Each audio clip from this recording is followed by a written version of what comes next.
Yes, just like every week. This week on the Stogie Geek Show, we're going to interview Abe Dababneh from Smoke In and Kiss My Ash Radio. Charles Rutherford from Bavita will be joining us. In our Debonair Ideal segment for this evening, we're going to talk about touching up cigars.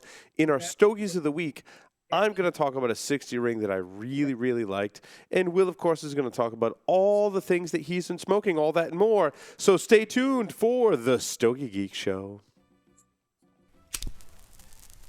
Broadcasting live from G-Unit Studios in Rhode Island, it's the show where cigars burn slow, ashes fall fast, and cocktails flow steady. It's the Stogie Geek Show. Paying homage to the mecca of tobacco, Pinar del Rio, Cuba, Abe Flores opened his PDR cigar factory in the Dominican Republic over 10 years ago. Abe is one of the hottest boutique cigar makers in the industry today, earning the number 10 spot on Cigar Aficionado's Top 25 Cigars of 2014 with the Abe Flores 1975 Serie Privada. Abe and his team use Cuban blending traditions in a modern boutique Dominican factory. Smoke PDR cigars and cut, light, and taste what they love to do. Duran Premium Cigars, one of the fastest growing boutique cigar companies, providing smokers a portal into the old Cuban tradition of perfect balance and the lost art of progressive flavor construction. Roberto Pelayo Duran began his career in tobacco over 2 decades ago in Havana, where his reputation grew within Cuban circles. The creation of Duran Premium Cigars has given Roberto the platform to introduce a series of cigars that offer the same quality, construction, and detail which he perfected while in Cuba.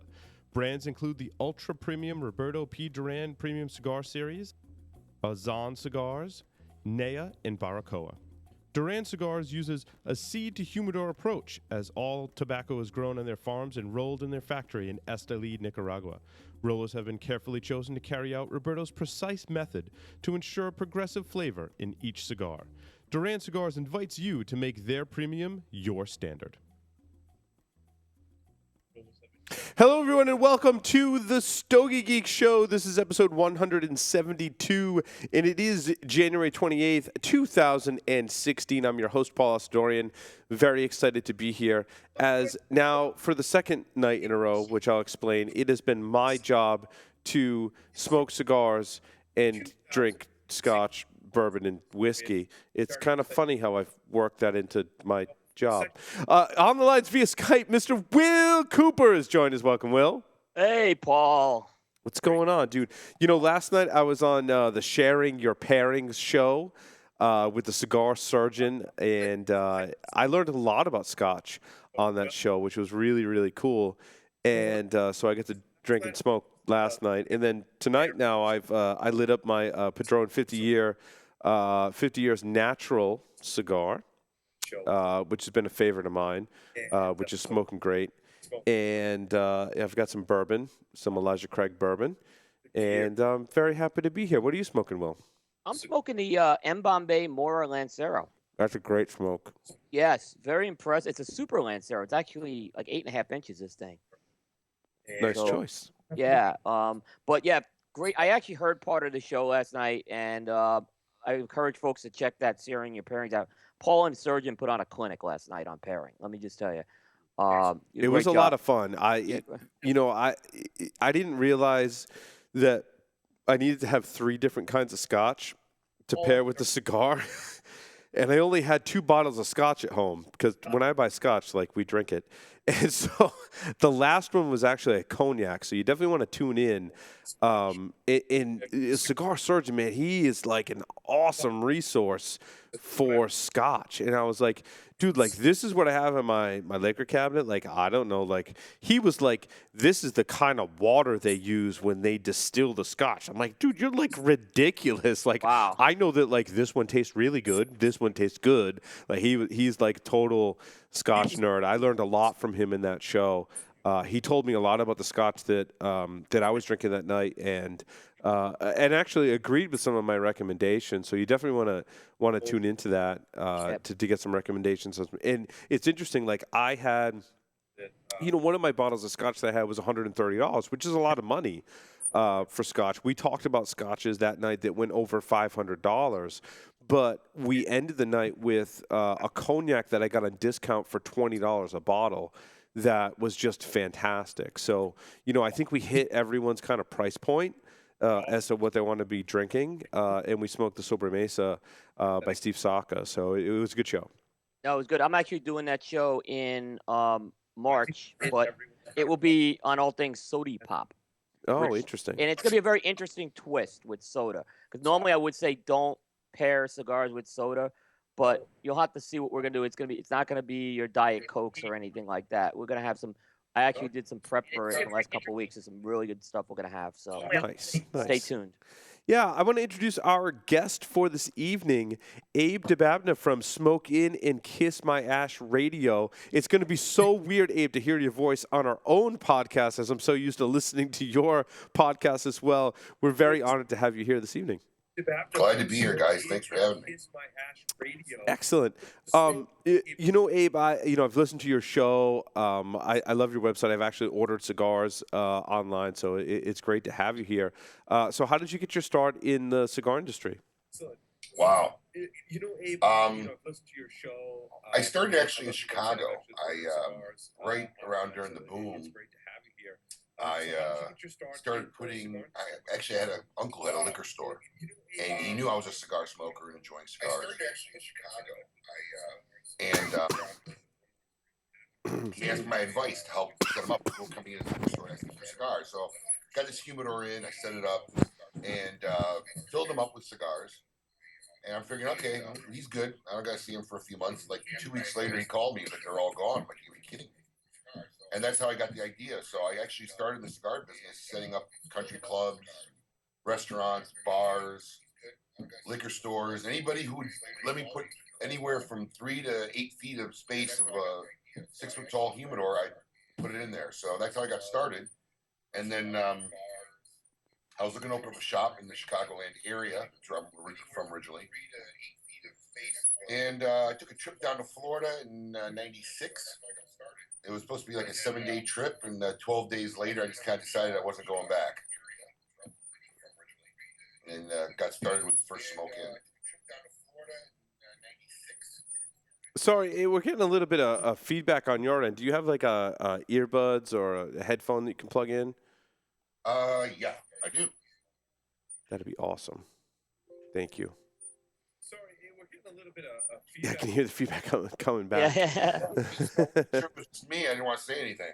Yeah, no. I think your microphone is picking up on my audio going over to you. So, Yeah, sometimes a little delay. as you know, this podcast thing can be somewhat complicated. Turn this. So give me a second. It was interesting. I was telling Cigar Surgeon last night. I'm like, dude, is I've been doing podcasting for over 10 years now, and just when I think like I've seen every kind of problem you could ever experience when you're doing a podcast, like the next week happens and we have a problem. I'm like, wow, I've never actually seen that problem before. It's amazing. Yeah. Well, it's amazing. You can never figure out technology in these moving parts. Yes, that sounds much better, Abe. Can you hear us okay?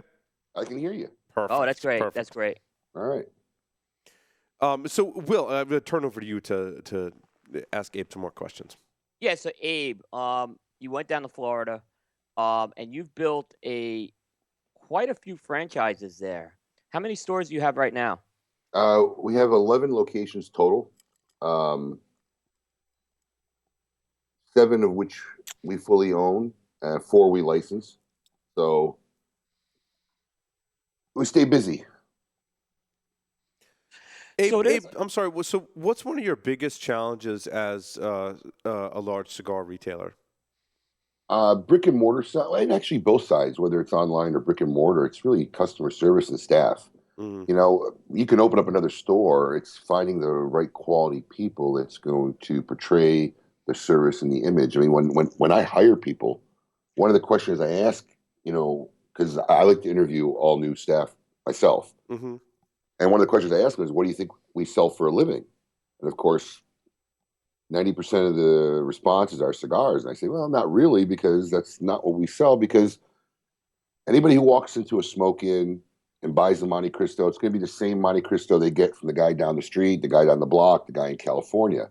No one ever leaves our shop saying, wow, that was the best Romeo I ever had, or that was the best Padron I ever had. the same cigar. So it's all about the experience from the moment they walk to the door, Mm-hmm. how they're handled, how they're treated, how they're talked to when they leave.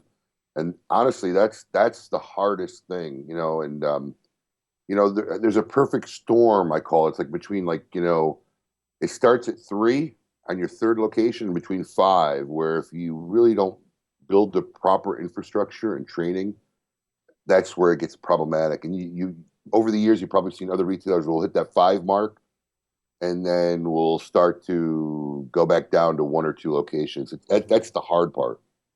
Abe, how do you replicate that experience when customers are buying online? It's interesting.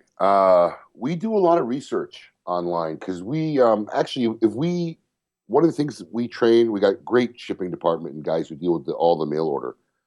We always try to, at any point, if you can interact with the consumer, whether it's phone or email, always do it. And actually, we prefer they call. We can communicate better with them, find their needs better than just a plain order. But some guys just like to place their orders. But, I started something back when we started the online business, and it's probably the number one voted thing, Excuse me. or number one thing that's noticed by our consumers is when we first started the online business, I personally wrote a handwritten letter to everybody who placed an online order. And then that got a little crazy. So then I started to write handwritten letters to all the first-time customers. And that got crazy. So now whoever pulls the order gets a handwritten letter from somebody in my organization. So it's stuff like that, just a little extra personal touch, the quick response. You don't want somebody to send you an email with a question or a complaint and not hear anybody for 3 days and have to call 2 or 3 times. We like to be, I've seen my shipping guys reply to emails at 2 a.m. They're on their cell phones replying to consumers regarding an issue and telling them they'll be in there first thing in the morning and take care of it. So it's stuff like that that really goes a long way. Yeah, Abe, I could definitely attest to that. I've gotten some of those handwritten notes when I started ordering from you early on. So I did as well. I've ordered from you online as well.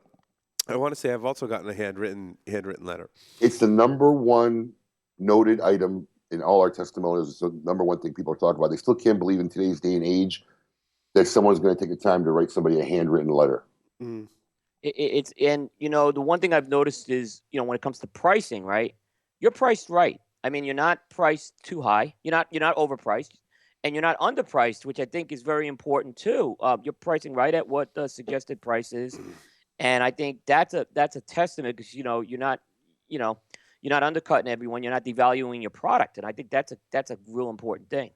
Yeah, I mean, we're not what you call your discounter. I mean, in today's market, a lot of the more premium brands, actually have a minimum advertised price. So, we follow anybody's minimum advertised pricing, but we just try to give people an overall value. I think we'll throw something extra almost in 75% of our packages. If we have it, we'll throw something extra in. There's always stuff flying around. So we try to give people an overall positive experience. You can walk away from something, an experience that's just a little more than I went online and placed an order. We've actually analyzed our competitors in the industry, and we've ordered product from them just to see how the package ships, how it arrives, how it was packed, whether it was packed, nice and secure, or it was a terrible job. And so that's gone a long way too. It was actually a pretty decent learning experience to see how our competitors ship product and pack product. One of the things that when I think of smoking, and I think as one of your differentiators, being marketing business, I use that term, right? But is your selection, right? And whether it's a cigar that someone's done just for you, which you've been very successful with, or whether it's some kind of limited edition or something else you wouldn't find somewhere else. Like, your selection is great. How do you maintain that awesome selection and make it available online? It's the hardest thing for not just us, but anybody who's in the retail game today. Through the media, guys like you, Stogie Geeks and Coop and bloggers, it's become not too difficult for a guy who's starting out a brand and it get out there in the public very quickly and get popular. And, my family was originally from the grocery business, which is rough because everything's dated. Produce goes bad, milk goes bad. You got to be on top of everything. And, we kind of have a little flexibility with the cigars. Actually, sometimes the longer they sit, they might get better. Yeah. Right. So it's really tough because unless you really move your inventory and get the dogs off the shelf, even if you got to do it at a loss. I mean, I think we always got a 20, 40, 60 count grab bag where we're really giving the cigars away at a loss. Just we're not carrying the brand on the shelves anymore and we're getting rid of it. Because if you don't bring the new brands, the days of Mr. Johnson who came in and bought his box of Punch Rothschilds every 2 weeks, and that was what he did, those guys are gone. They've passed on. And this new generation of cigar smokers is always looking for something new. So if you can't move that old brand out to make room for the new stuff and really work your inventory, you're either going to get killed with inventory over time, or you're not going to get the new stuff in, and the customers and the patrons who are coming in looking for, hey, do you have this? Do you have that? And you're constantly telling them no, they're going to go find somewhere else to get it. So, managing your inventory has become the real difficulty and skill set that a tobacconist today really needs. Yeah, Abe, I've listened to the, and we'll get into the Kiss My Ash segment a bit, but I've listened to your segment, and I know a lot of times you have to say no when someone comes in that you just can't buy everything. It's funny because I run this radio show really as a separate entity completely. So we'll invite people on the show who I don't carry their brand. And it's funny because sometimes the guests, their eyes light up and they think, oh, this is my opportunity. I'm getting in to smoke in. And, really one has nothing to do with the other, So going to a trade show is not as fun as it used to be 10 years ago. You used to be able to walk to a trade show, do my business, and, not be bothered. It's not that I'm bothered, but day in and day out, people coming and asking you to help them or try their brand, you can't say yes to half of them. You can't say yes to a fourth of them. It becomes a little disheartening. It becomes a little depressing at some point. Just, telling people right now I can't, try me again in 6 months. It becomes a little depressing. It really does. Abe, tell me about your store exclusives and kind of how did that start? I mean, did you seek out a store exclusive or did they seek you out? Like, how did that whole process start? It was really funny. It was coming up, I believe, on our 15th anniversary. We wanted to do something special. And I was sitting in my office in West Palm Beach at the time with Pete Johnson and the sales rep at the time, who was Steve Hernandez, who's still the sales rep, excuse me. And I knew that people had done this before, but I really wanted to make it something special. And Pete really gave me a wide liberty on what I could do. I mean, I made a whole Anarchy website. We teased it 8 months in advance. I remember the second word got out there that there was this website, and all it said was Anarchy coming. He started getting calls in Nicaragua. His phone was ringing off the hook. People didn't know it was a rock band, a clothing line. They didn't know what was going on. And this kind of went on for 6, 8 months. And it really put our company on the map nationally. It created a lot of hype. I mean, that cigar was in Playboy magazine.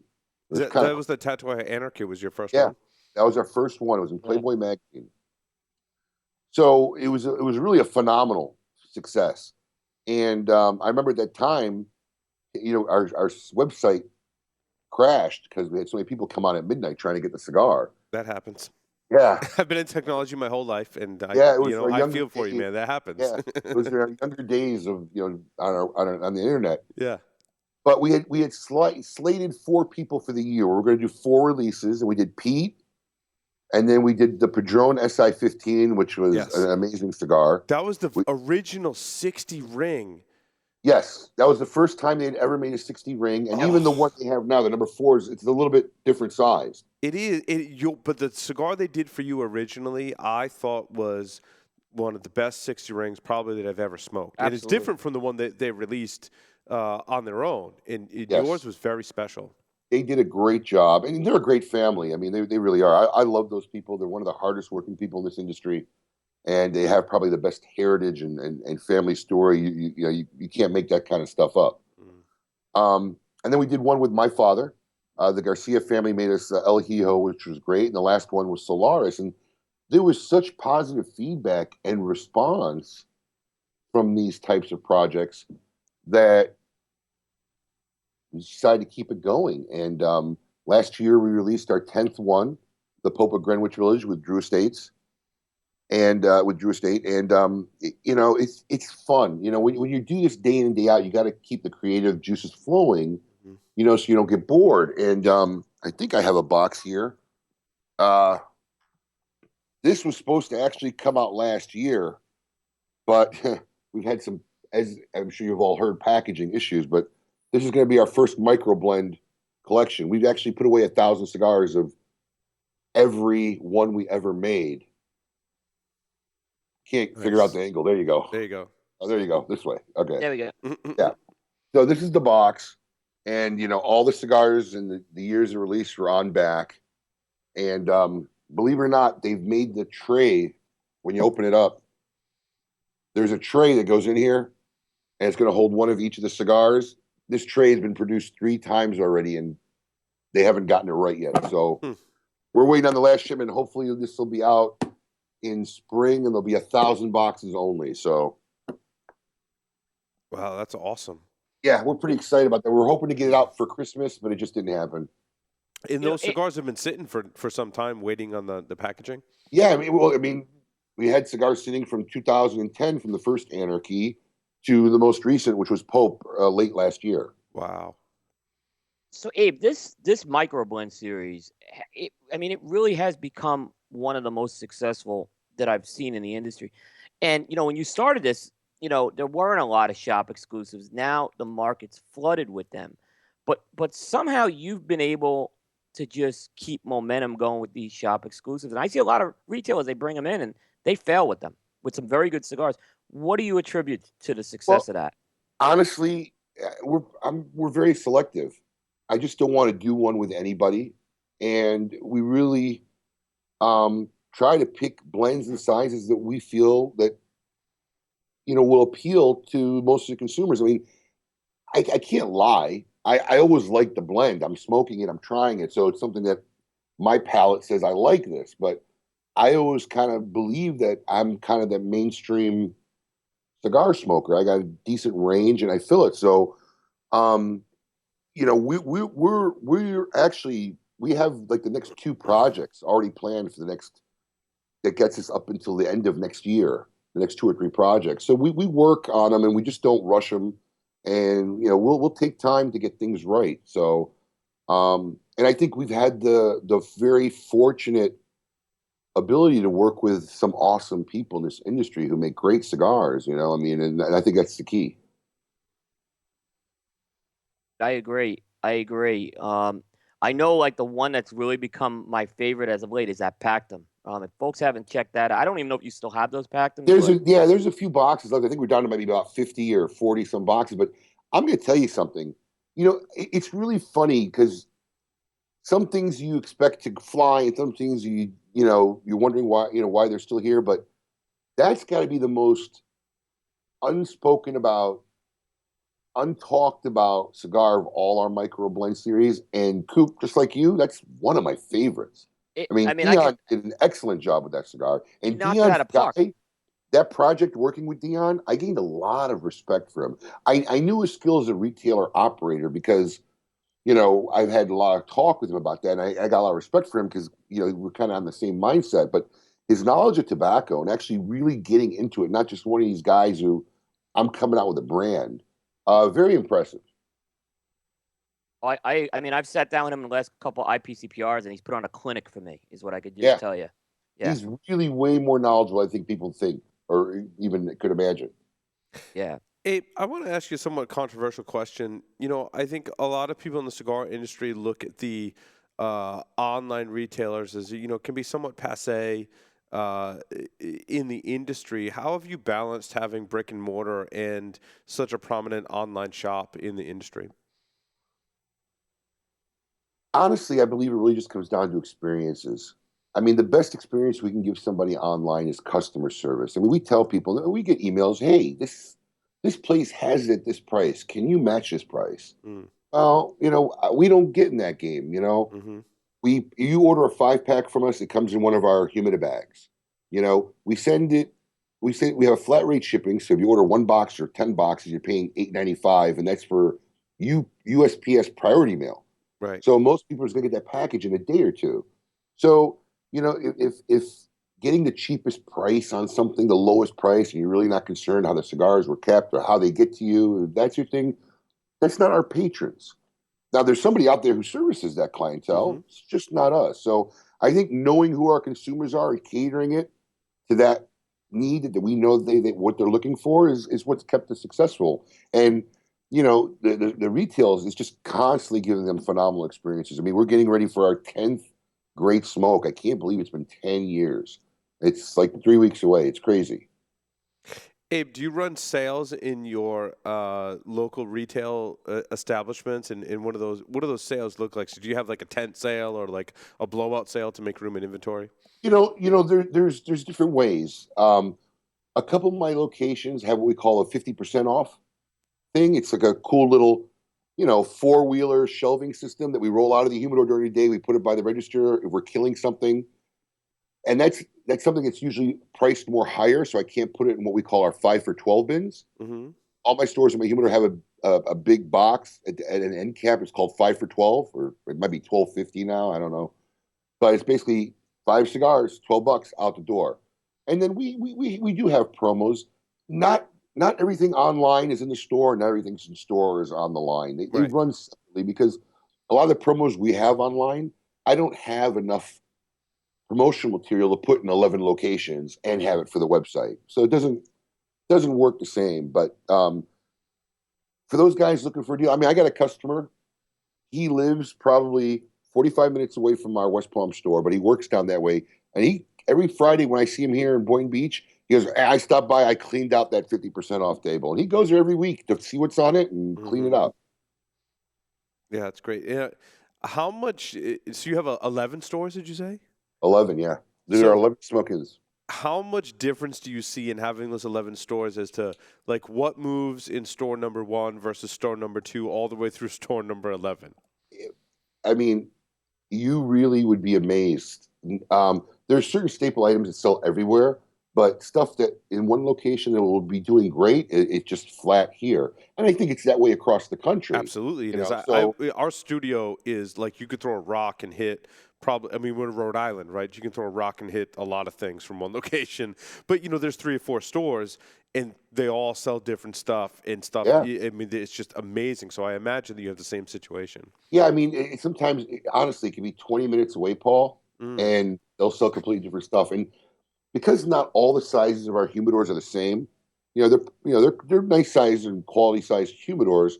Walk-ins, they're all walk-ins, but they're not the same. hmm. They all don't carry the same product either. I mean, there's more of a selection at one store than another store just for space. But the nice thing about us, and my guys are all over the map, anything you want is usually one day away. Yeah, You yeah. don't have it here. They call, all our Call it phones. We up. got these phone systems now that we just pick up the phone and hit a store button. Yep. They see, oh, it's there. Yeah, they have it to the next day, and that's where people have gotten a lot of trouble nowadays too. Because I mean, when I opened up my second location, there was probably one cigar shop between location 1 and 2. I think today there's like 9 or 10. Yeah. So it's gotten crazy. But the day of a guy walking into your shop and saying, "Hey, do you have a box of this?" Oh no, but you know what? We're going to get our order next week. Hmm. And that guy coming back and buying it, those days are gone. That guy passes 3 cigar shops on the way home. You're right. Right. So he just stops somewhere else and picks it up. So, you have to have inventory if you want to survive in the brick and mortar game. Mm. And inventory is expensive. Well, you know what? As you well know, having Yeah, 11 stores in an online shop, dude, you know the dangers of inventory. I'll tell you what I attribute to one of our keys to success over the last 20 years is I've never been afraid of inventory. And fortunately enough today, money in the bank is worthless.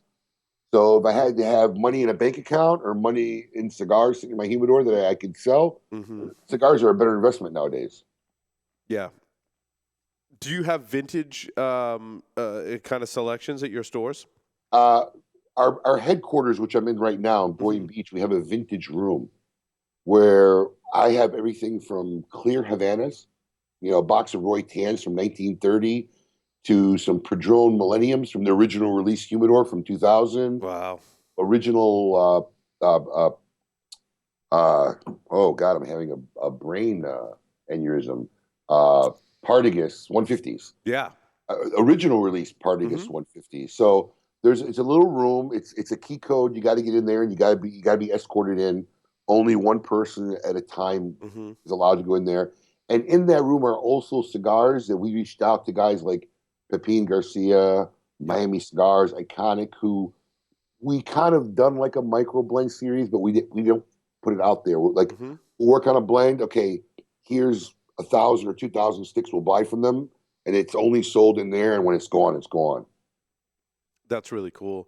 Yeah, when we first that's really like, you know, it's obviously low volume, but probably pretty high margin, right? Because you can mark up for those sticks, and it's important, I think, to hit that section of the market, right?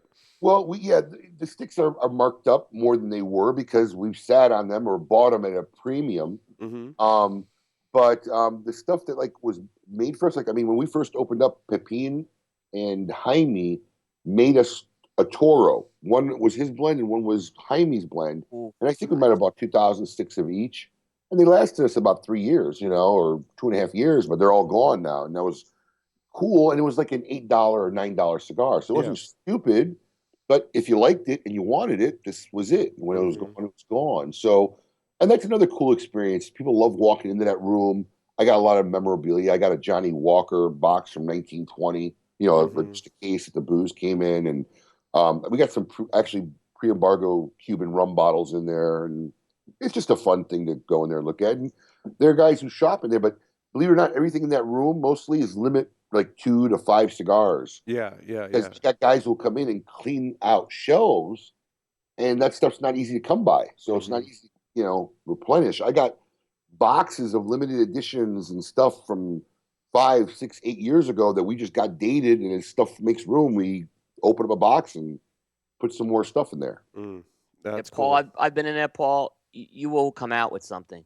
Yes. You walk in there, you will come out with something. I'll come out with one of everything. Yeah, believe me. Yeah. It's a cool experience, you know. It is. And, you know what's cool sometimes too is like, you know, I remember we had the original One Shot, One Kill Osak that Matt Booth did with Room 101, and they had been sold out and gone like for 2 years. And people would walk in and say, "Oh my God, you still got this?" They were so excited. I mean, they might have paid like $2 more than what the normal retail was, but they were just elated that they were able to find that cigar. They used to love it. It was one of their favorites, and they stopped making it. So when you do that, that's kind of cool. You know, that's the fun of working and seeing and doing that. Yeah, but you know, Abe, and it helps you build, I think, loyalty with your customers, right? Like, oh wow, I came in and you know I got an opportunity to buy one of those cigars, and I think it helps build loyalty with your brand. Paul, anytime you can give someone an experience like Coop is just telling you about being in that room that someone's going to walk away from and talk to somebody about, that builds. That's what they talk about. People remember experiences. They don't remember products that much, but they will remember an experience and talk about it. Yeah, and I mean the key thing is, I'm sorry, Paul. I've gone in there with you and various members of the staff, and they all know the products in there, and they, you know, that's part of the experience too. Hearing a lot about some of that stuff that you might not know about. You know, that's another thing that I think has been a key to our success is we really diligently train our staff. I'm very proud of the people that work for me. I think a lot of them probably could run their own shops better than some existing owners. You know, when you go to trade shows and sometimes you interact with a lot of the other guys in this industry, I really am sometimes shocked at what I hear them saying about their staff and their employees. And, you know, I think that's a skill that a lot of entrepreneurs or small business people are losing, is how to motivate and work with the people who work for you, and, you know, and get them to be able to do their job right. I mean, you can get an orangutan to sit at the register and sit there and key in product or scan a cigar, but, you know, it's got to be more than that. Abe, and speaking of experiences, so when did you start Kiss My Ash Radio? You know, it's got to be going on a little over 4 years now. Clear Channel had come to us. You know, I do advertising with a lot of local radio stations, so they came to us. Look, we got an hour in the morning. Do you want to do a radio show? And I think at that time my response was like, I got time to do a radio show. I need a hole in the head. Yeah, you got a lot of things going on. And two of my guys that worked for me used to work for Clear Channel, and they thought it was awesome, and they really basically talked me into it. Mm-hmm. So we took a 13-week run on Clear Channel, and we talking did this about talking about cigars on the radio. We talked about cigars. I'll be honest with you, we didn't know what we were doing. We didn't know anything about radio. Clear Channel basically says, here's your room, and walked away. Yeah. He didn't tell us about how to reset a show, reintroduce a guest, intros, rejoiners. I mean, we had nothing, but we were having fun. And before we knew it, people were really talking about our radio show. So we realized an hour went by like that. I mean, it was over. Like we felt like we just started and the hour's over. So we needed 2 hours, and Clear Channel wasn't going to give us 2 hours unless we started at 8 in the morning. And I ran into this guy named Joe Ranieri, who basically recruited us. We went to Seaview Radio at the time, and he really worked on trying to make me a better host, learning some of the ins and outs of actually hosting a show and doing radio. And since then, that company got bought out by JVC Broadcasting, who's been a firm believer in our show. We just got our second affiliate. So as of this year, as of January, we broadcast in New York and Atlanta, and we're hoping to grab about 3 or 4 markets this year. So it turned out to be bigger than we ever thought it was going to be. When we originally started the show, it was just to promote the shop, really. We would talk about the shop and whatnot. And it's gotten to the point where we saw the long-term vision, and we want to make this a serious national radio show talking about, and I don't like to say it's a cigar show. We call it a cigar lifestyle, because I don't believe anybody wants to listen to wrapper, binder, and filler for 2 hours. Mm-hmm. Before we did our show, I really spent a lot of time to listen to other guys' shows, and to just talk about hardcore cigars for 2 hours is rough. So we kind of format our show to the experience that you would have when you go into a cigar shop and you're sitting with 5 of your guys and you're smoking the stuff you would talk about. Mm-hmm. And that's kind of what we modeled our show off of. Now, you didn't smoke cigars in the studio for a while, correct? We can't. We use JVC studio. Mm-hmm. So we didn't. And then when we opened up our Boynton Beach headquarters, we started doing the broadcast live in front of a live audience, which I loved. Yeah, it's great. You feed off the audience, yeah. Yeah, they're there. We got a bar there. We could smoke, and we're drinking, and we're smoking, and we're on air. And you never know who's walking by that you can get into the show, So it was great. But we got talked into our producer, actually, and the president of our radio station talked us late last year, about coming back into the studio for really legitimacy reasons. He believed that it would make our show look more professional. The sound is better, and if we really want to take this national, we really got to be from a studio. Otherwise, he says they're just going to look at you like a podcast. So we went back into the studio as of I think early this year. Mm-hmm. So you don't smoke on the show now? We don't smoke during the show. That's a bummer. And now, who hosts the show with you? We got Adam Kay, who's the brewmeister, who it really is a walking encyclopedia of useless facts and pretty much knows anything about beer ever imagined. He brews his own beer at home. And then we have Lady Emily, who works here at Smoke Inn and been with us like 7 years. And it's a nice balance instead of hearing one guy talk. I mean, obviously, I'm the aggressive, boisterous guy. Adam's like the emotionless, just like Mr. Spock of the show, if you will. And Lady M brings that nice, softer, feminine side. I do. I like the nice, softer, feminine side of your show. That's one of the things I greatly appreciate. Yes. Let me tell you something.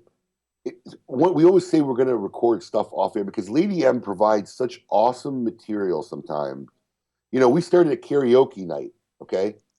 So I actually went up and sang. And if I'm singing karaoke, I'm just doing Johnny Cash. It's the only range I have, yeah. Okay? So we were talking during the break, and she's like, you could do other people. I'm like, nah, Johnny Cash is pretty much it. That's my range. She goes, well, you could do Barry Manilow. Adam Kay and I almost fell off our chairs And then we broke out into singing Copacabana. Meanwhile, she's got no clue why we're laughing because she's thinking Barry White. So, I mean, she provides us such great material. And believe it or not, because of her age, there's so much stuff that we just don't realize because she's so much younger than us that she's just not dated to know what we're talking about. Oh, that's really funny. Yeah, she So, brings a nice dimension to the show. So, I mean, and you know what? We're really shocked at how, because there's really no way to know how many people are listening to the show. Okay? There's really no scientific way. I mean, I can go to my website, the Kiss My Ash Radio website, and I can see how many people are tuning in on Saturday. And I can see how many people are, if they're listening through our website. I can see how many people are downloading our episodes on iTunes. But if you're listening live through TuneIn Radio or through your laptop or your iPhone, there's no really way to know. But everywhere we go, I was just in Baltimore, and I tell you, it's one of those, I think, like, and I was talking to the president of our radio station. Everybody has that moment that they won't forget when they're in this industry. And I was in Baltimore, and little did I know that Baltimore has a great casino. I mean, I was shocked. It was gorgeous. 2 floors. It's a Harrah's casino. And I said, let me kill a little bit of time tonight. I went to go play poker. And I sat at a poker table. They got a great poker room. I sit in position 10, so I'm right to the left of the dealer. The guy's dealing a hand.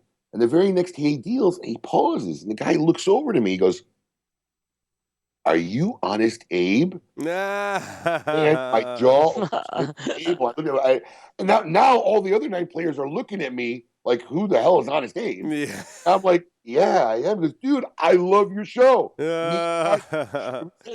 I tell you, man, that's going to be a moment that I'm going to remember for a long time. You do have those moments, right, when you do these shows and you're kind of like, you're famous within your own kind of circle kind of thing. Right?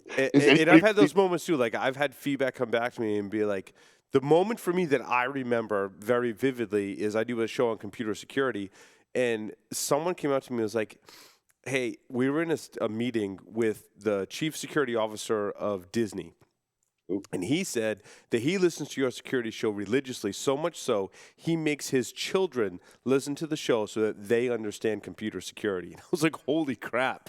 Like, talk about, like, a shocking moment. Like, here's the guy in charge of security for Disney that not only listens, but makes his kids listen. It's like, oh, my God. The reach that you have is really cool, right? Yeah, that's great moments. That's the stuff that you say, okay, maybe it's worth it. Yeah, exactly. Getting up every Saturday morning and doing this day in and day out, week in and week out, it gets tedious. But when you have those kind of moments, it's pretty cool. And we have a lot of fun doing the show. We really do. We're gonna hope. We just did the Brew City Festival up in Milwaukee. We did it last October. Paul Groves Metro Cigars. We went out there, did a live remote from his store. There was like 40 people there. People drove up from Chicago. So it was very cool. And we hope to do a lot more cool events like that, And it's even to the point, like, I think somebody in Arizona was having a big cigar fest, kind of like our Great Smoke event. And they were posting pictures on Facebook. And we saw a guy in the crowd wearing a Kiss My Ash Radio t-shirt, and that's cool stuff. That's awesome. That's awesome. Yeah. I think the important part is that you have fun with it, right? I tell people who work for me, if you don't have fun coming to work or if you don't like what you're doing, do you a favor and do me a favor and find another job. Yeah. There's no point in being here. I used to work for someone. It's funny, Abe, you say that. It was like he put a quote in all of his emails, and it was a quote from his son, who was like 8 and 9 years old at the time, and told him, hey, Dad, have fun at work today. And I kind of took that with me from the time I heard about that, and I'm like, you should have fun at work, dude, And you seem like someone that has fun at work and instills in their employees, and that's awesome. You're going to have your moments. I think there's not a week that goes by where you don't want to stab Adam K in the neck, I mean, I keep telling Emily she's going to have to bail me out of jail one day. I'm pretty positive it's going to happen sooner or later, but we really love what we do. We love doing cool stuff, We're honored enough to have the Padron family here tomorrow night. The whole family's coming up. We're celebrating Jose Padron's 90th birthday. I mean, how cool is that? That's just awesome. My staff are like, they're so excited. They can't believe it's happening here. That's what you want. Absolutely. That's what you want working here. They are so proud. I mean, I remember the day I had the meeting. I went down to Miami. I spent the day with the Padrones, and one of my guys who really wasn't supposed to work that day had to cover because I took one of my employees with me that had to go down with me, and we were late. I mean, George had me there for hours. We were so late, and I figured I'm going to come back. This guy was supposed to have left 4 hours ago, and he's going to be livid, and I can't blame him. When I got there and I told him, listen, we're going to do this birthday event in January. He might as well work 10 hours. He couldn't care. He was so happy. And that's the fun. That's the cool. It's kind of like going to school when you were a kid.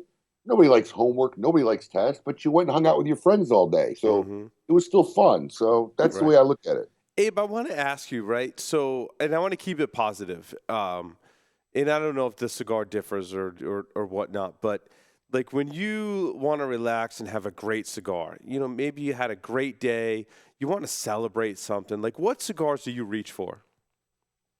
I'm kind of a little bit from guys are going to be disappointed in this, but I'm kind of like in that school from Mike Ditka. It's very hard for me to find a cigar that I can't enjoy on some level. I mean, sure, I enjoy some more than others, but I smoke them all. I mean, I enjoy the feeling of smoking. I enjoy lighting a cigar up, and I ain't gonna lie to you, and I'm not saying it because of me, but most of the time, I mean, I got a cup right next to me.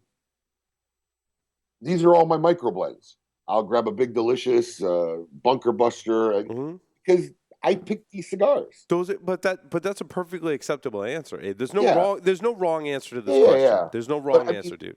I pick these cigars. I mean, I chose that blend, so I know I'm going to like them, But and you have a personal connection to them, which I find increases your enjoyment of that cigar. Regardless of what people say, dude, if you have a personal connection to the person who blended it, to the company that's putting it out, that it was for you, you're going to enjoy those cigars more than I think others because you have that personal connection.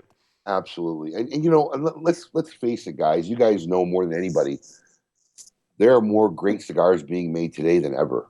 Yeah. Back in the day when I first got into business, there was a handful of really great cigars. And the rest was smokable cigars, and the rest was people rolling up garbage to make money, And that's not the case today, man. There's a lot of guys taking pride in making cigars and making quality cigars. I mean, enjoyable cigars. So it's almost, you have to go out of your way today to make a really unsmokable cigar. To make a really crap cigar. No, it's true. I mean, we have a rating system here on the Stogie Geeks that has a pretty wide range, right? And there are a few cigars that will rate extremely poorly, and that's, it speaks to the quality of cigars that are made today. We're giving our honest opinion about them. But a lot of that stems from, people are making good cigars. Like there are actually very few cigars. I mean, Will and I review over 700 cigars a year. There's very few that are just like absolutely terrible, right? I have a belief. It's my own personal belief. Okay. I believe the passion of the person can be smoked through cigars. Okay. I think some of these guys, especially when I have the privilege of really having intimate conversations and really getting to know them and see really the concern or the effort they put into their product, I feel like I could taste that in the final product. There's a couple companies out there I feel that have a complete disconnect or no soul, as you want to call it, and are just rolling up tobacco and putting a band on it and trying to make brands. And I think at the end of the day, the consumers know that. They may sell a lot of sticks. I mean, look, I've always used an example. Olive Garden. I mean, I don't think they sell a lot of Italian food, right?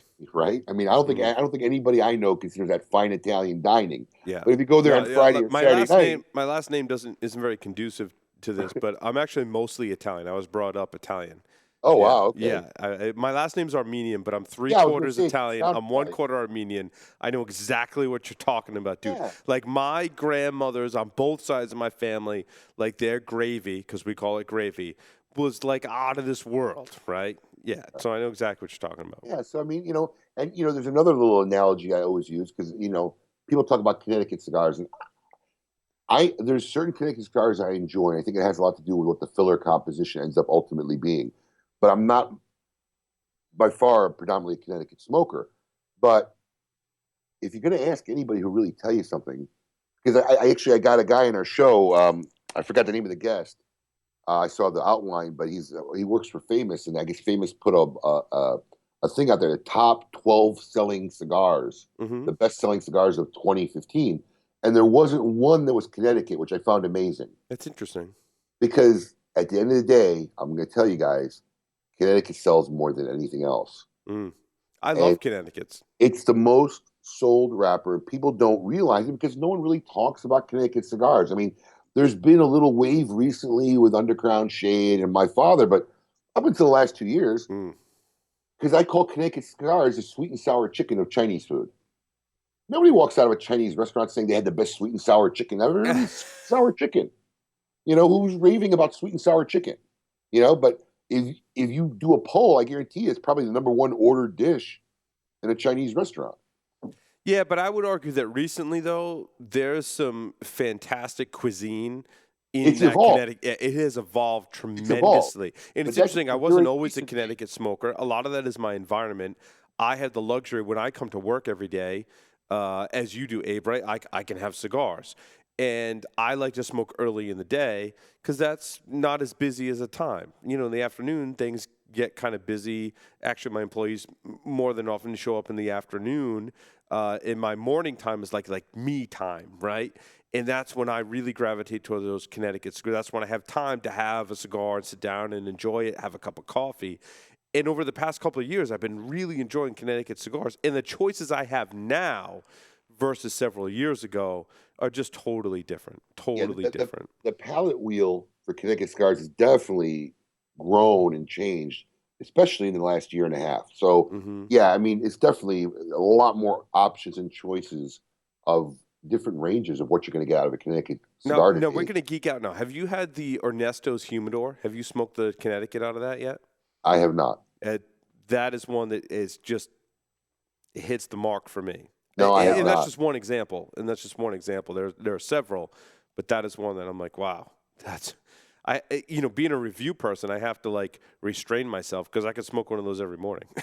I really admire you guys, you and Coop, because what you guys do, like I refuse to review cigars on my show. That's why we have a blogger's corner. Because I'd rather you guys come and do what you do best. Because I'd be the worst reviewer ever. I'd be like, I like it. I don't like it. I love it. That's pretty much it. Or I wouldn't let my dog smoke it. That's my 4 ranges of review. Well, Abe, that's kind of similar to our review rating, actually. And we're kind of real. We're pretty real with our review rating system, but it is. I mean, it is hard, right? Because we can't always smoke just what we like. We have to smoke whatever we're going to review and put it inside of our rating system. So it's tough, and especially when you got people that come in the humidor, because it's all subjective. I don't find that cigar that strong, but for you, it might be unbearably strong. Yeah. So it's such a hard thing to do. And then my favorite line, I got a little book I'm going to release one day, my favorite stuff I experienced in the humidor. But my favorite line is, I really love this cigar. What's something else that smokes just like this? If you want something just like that, just smoke that. Oh, yeah. I never... it's interesting when we Will. Sorry, I'm having a mental blank. Who is the guy from Tobacconist University? Jorge Amartez. We interviewed Jorge, dude, and we talked about like where the tobacco comes from and how it's fermented and what farms and what seed and all that stuff. And he was like, dude, there's so many different ways to like that tobacco can take that form. He's like, even if you had the same cigar that came from, the same seeds and was fermented in the same way, but if it came from a different farm and it was blended by a different person or whatever, like they'd be 2 totally different cigars. And that kind of speaks to your point, right? You're like, oh, I like this cigar. Show me a cigar that's similar. And I'm like, no, dude, just like go smoke that cigar because cigars there's so many intricacies in the way a cigar is created that it's tough to find. I have a tough time knowing what I know from interviewing everyone and studying tobacco and reading the Tobacconist University and all that stuff and smoking all the cigars to know that, yeah, like I know this cigar has the same wrapper as this other cigar, but I'm like, those are just two totally different cigars, dude. You know? You know, I've heard so many different arguments over this, but I'm really a firm believer. You could take the same strain, the same seed, Mm, on the same farm, but if it's a different harvest year, it may not taste exactly the it may same. I not. mean, Yeah. it's an agricultural product. Look. If you like Granny Smith apples, it tastes like a Granny Smith apple every time you bite one. But don't they taste better sometimes? It's funny you say that. If we talk about, we're a big fan of cocktails here at the Stogie Geeks, and so we're such geeks about it that we get in the different kind of oranges, right? Oh, right? Yeah, Yeah. and like we love blood oranges, but like sometimes like blood oranges you get from one store, or even blood oranges you get from the same store. Like one time you go by them and you make an old fashioned, like holy crap, that was an awesome orange for Right. that old fashioned. But then the Right. next week you go by the same orange and you're like, it wasn't like really the same, you know? Still tastes like a blood orange, though. Yeah, it tastes like a Just blood orange, just not not as the good. same. Yeah, Yeah. So yeah. I believe that that's the way cigars are. I mean, one of my you know, I think depending on how complex the blend or the wrapper, it's got a bigger chance of variation. But I remember because I was a big VSG smoker for a long time. Yeah. And man, the darker the box, the more I wanted it because that would come in 10 different shades. Mm. You know, some of them would be oily, dark. I mean, looked awesome. Those cigars, I would like, those would be like the great blood oranges. And if the wrappers looked a little lighter or didn't have that Mhm. thick oil on them or the sheen, just didn't enjoy them as much. So, I mean, it's the way it is. And it's So- not that they're bad either, because you know it's No. interesting. I know I've ordered Davidoff cigars from you, Abe, and a lot of times that's because you know you've got the best selection of them, you've got them available at that time, Thank you. and I regard Hanky Kellner as one of the greatest blenders of all time. But you know, some of the blends, like at this particular point in time, are smoking better or worse than some of the same blends at another certain point in time. And I don't fault that for Hank. I know he's No. like one of the most talented blenders in the cigar industry today. But like you said, it's a handmade product. So, and there's, you know, all those environmental factors that go into it. And so there's going to be differences. And not that it's bad. It's just sometimes it's better than others, you know? Always, always. I mean, we have in the retail level. I mean, you see it all in the retail level, but we've had consumers walk in and says, "This doesn't taste the same." I Mm. said, "It may not. Let me take that box back. Go grab another box. Why don't you cut open a cigar and try it here before you leave and see what it tastes like and see if you enjoy it?" It Right. happens. It happens, and you know the manufacturers know it. You know, at the end of the day, you want the consumer to have a positive experience. Look, I've said it for years. It's kind of one of my little funny things. I like to have these little funny lines I live by.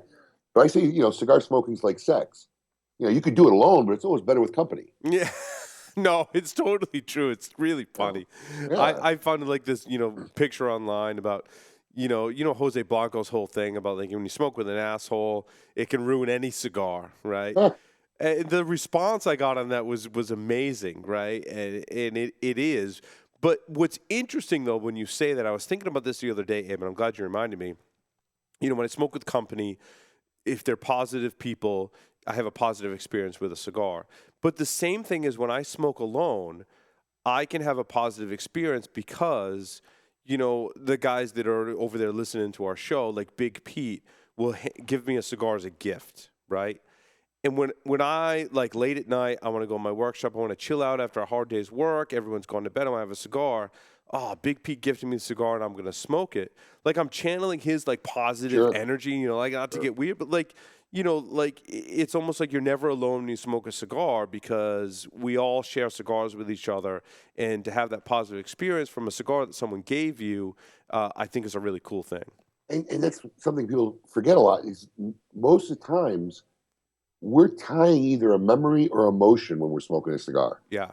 Something's tied to it, an event, Right. a thing, playing poker with the guys, you Yeah. know, well, whatever it is, it's usually something. It's that's why I say it's an experience. Yeah. And you know, I'm about Stogie Santa, experiences. you know, like Stogie Santa will go in the back and he works at a local retailer and he'll pull out some cigars and give it to us. And, you kind of think like, well, Stogie Santa picked this cigar for me. It was aged like in their humidor, and it just it contributes to that positive experience. You know, there's a humidor behind me. You can see it, and I got some pretty cool gems in there, and I save those because I know the experience. Like when I have somebody special here, or somebody want a gift, or somebody's got a birthday or something. When I give them something out of there, what they're going to get out of it is way more than I'm going to get out of it smoking them. Yeah. You know what I'm saying? Yeah. Absolutely. So that's what's kept in there. I'll seldom smoke anything out of that cabinet. It's stuff I've collected over the years or gifts, you know. And I love it when I find the right guy or a guy who can appreciate it, and you hand them something out of there, and they're just blown away. Absolutely. And I think that's why the cigar community and lifestyle is such a fun place to be. Yeah. Will and I do that with each other all the time, you know. Something that we're really, you know, we smoke. I'm like, I really love this, and I really want Will to enjoy this cigar as much as I enjoyed it, you know. And he does the same with me, and we kind of get to know each other's palates, and we share cigars all the time. So that's definitely part of it.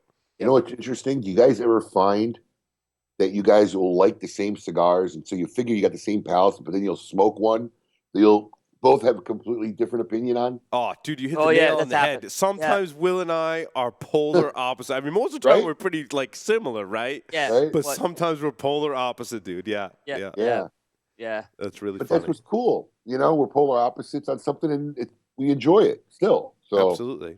That's why, you know, even if one day I sell this business or whatever, I really don't see a part of my working life not tied to the cigar industry one way or the other. No, that's really cool. So Abe, really quick, we've been talking. I haven't been paying attention to time because we've been having an awesome conversation. But do you have any more store exclusives or anything new coming out that you want to talk about? Well, we'll talk about. Well, I showed you guys the micro blend selection, which we hope to get out spring this year. I totally want one. A cool project, and really, there's certain guys that are awesome and fun to work with, and Matt Booth is one of them. I don't know if you guys remember when we launched the first Big Delicious. We had a 16-week cartoon strip. Love that. I love that. Yeah. So I just had, after having 3 girls, I just had my first son a year ago. And Matt Booth just had his first, dude. That's awesome. Yep. Thank you. Yes. Asher Dargo. So, and Matt Booth had his first son. So, I see pictures at the airport with Matt Booth, like with the baby, right? Like the thing from what was the movie? The Hangover. The Hangover. Yeah, he's always got like the Hangover baby carrier taking selfies with his son at the airport, which is so awesome. Frohawk going on. It's so awesome. So, Matt and I are working on a sequel to Big Delicious called LBD, Little Big Delicious. And we're going to do another cartoon strip that's going to feature our sons. I'll give you a little hint. We time travel into the future and meet our own sons who develop the blend and bring it back in the past. Oh, that is so cool. That's cool. It's going to be a cool little thing. But that's pretty much the next project. And we have because next year is our 20th year, Davidoff is making us an exclusive 20th anniversary cigar. So those are the 2 projects we'll work on this year. Sweet. Awesome. That's awesome. That's awesome. Cool. So Abe, I have just 5 more questions. No, I'm here to ask you, and these are kind of silly questions. I don't know if you listened to the show before and you heard these 5 questions, but they're coming at you now. So get ready. I'm ready. 3 words to describe yourself. Oh, honest, driven, and loyal. If you were a serial killer, what would be your weapon of choice? Ooh. I think my fists, my hands. If you wrote a book about yourself, what would the title be? That's funny. Because I've actually thought about doing that one day. You know, I'm married to an African-American, a black woman. I love her to death. Brady's my wife. But watching the cultural differences with my in-laws and my family, and the way my kids interpret them, and the way my kids are growing up and seeing color and not seeing color, it's kind of cool. I've kind of always, I already have some like chapters, but the book's called Colored by Numbers. In the popular game of Ask Grabby Grabby, do you prefer to go first or second? I'm not sure what Ask Grabby Grabby is. It's popular in Europe. Is that just grabbing somebody's ass? Possibly, but there's more technicalities to it than that. I'm not sure. I might have to just plead the fifth on that one. Okay. Choose 2 celebrities to be your parents. To be my parents. Ooh, that's a good one. To be my parents. Wow. Oh, that's a toughie, man. That's a toughie. I mean, I feel like I'm shortchanging it because I haven't had enough time to think about it. But Robert De Niro comes to mind right away. Oh, good choice. Good choice. I think You you're know- the first person to say Robert De Niro. I've been doing this for quite a few years now, Abe. I hate to admit this, but I just recently watched The Intern. That's okay. That's fine. Have you guys seen that movie I yet? have not seen that yet, but I do plan to watch it because I love Robert De Niro. Yeah, he's actually very good. He plays a widower, and that side of him, and knowing the tough side of him, and that's what came to mind. Yeah. As far as who would be my mother, this is gonna be difficult. It is. It's a tougher one. It is. Because I gotta try to find a woman that I don't think sexually about. Yes, that's So- the tough part. I know. Yeah, I know. As men, we tend to think sexually Yeah, about women. That's tend to where we tend to go. That's a toughie. If I had to pick a woman to be my mother, you know what? Probably the most unsexual lady I could think of. I think she had to be a good woman. I'd say Barbara Bush. There you go. Nice. That's about as safe as it gets. There you go. There you go. I don't think I've ever had a sexual thought about Barbara Bush. Mine was Betty White. I've never had a sexual thought about Betty White. Good choice, actually. But you know what? She's still good looking for her age. She is. And she's a character. I had Farrah still Fawcett, looking. but you can go there Have you with ever that seen a one. young Betty White picture? Yeah, no, she's totally hot. Yeah. Smoking back in the day. Yes. Smoking. After I chose her as my faux celebrity mom, I saw pictures of her back in the day, and I was like, wow. Yeah. Oh, yeah. She had it together. Oh yeah. Abe, thank you so much for appearing on the Stogie Geeks. It's been a pleasure having you on the show this evening. Thank you. Awesome Thank you talking with you. I can't wait to meet you in person. Yeah. It sounds like maybe sometime soon, maybe coming up in April, so that'd be great. Yep. Yeah, we'll definitely. One way or another, we'll see you guys in April. And thanks for having me on. Coop, always a pleasure. Coop, are you Abe, coming thanks. down next month? I will know very soon. Let me know, pal. Yeah, Abe, thanks for all the support again. Yeah, and good luck with Abe's got the great smoke going on, and you can click on Cigar Cooper Stogie Geeks for more details on that as well, or go to thegreatsmoke.com. And for our listeners, make sure you go check out Smoke Inn. Great website, great stores in Florida, and Kiss My Ash Radio as well. Make sure you go seek those out. Abe, again, thank you very much. No, thank you. Keep up the great work, guys. What you do is important. I'm a big proponent of anything that propagates the lifestyle that we live. So, I commend you guys, and thanks for having me on. It was an honor, and keep up the great work. Thank you. With that, we're going to take a short break, come back with our next special guest for this evening, so stay tuned. Don't go anywhere.